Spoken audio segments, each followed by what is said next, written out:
Поезд ТОС из Казахстана, запущенный по стране в честь 25-летия независимости, сегодня торжественно встречали жители Уральска. В числе встречающих была и моя коллега Асель Русалиева.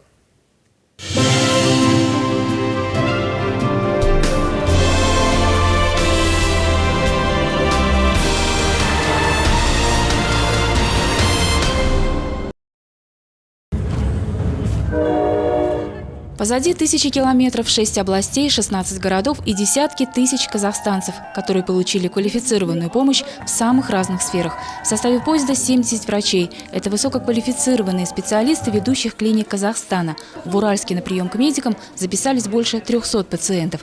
13-летний Имран Базарбаев дважды ломал бедро в одном и том же месте. 1,5 года ходил на костылях. Начались проблемы с позвоночником.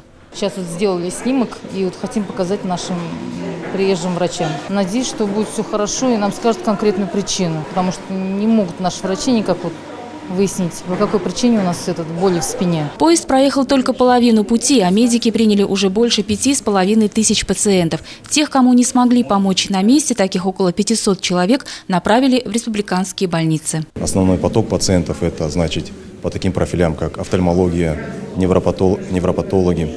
Очень много пациентов обращаются. Также кардиологический профиль. Сотни западноказахстанцев получили также консультации юристов, специалистов образования и соцзащиты. Узнали о государственных программах в сфере сельского хозяйства и предпринимательства. Следующая остановка поезда Таульсис Казахстан в Актубе. Асель Русалиева, Руслан Газезов, Канат Махмутов. Итоги дня. Уральск.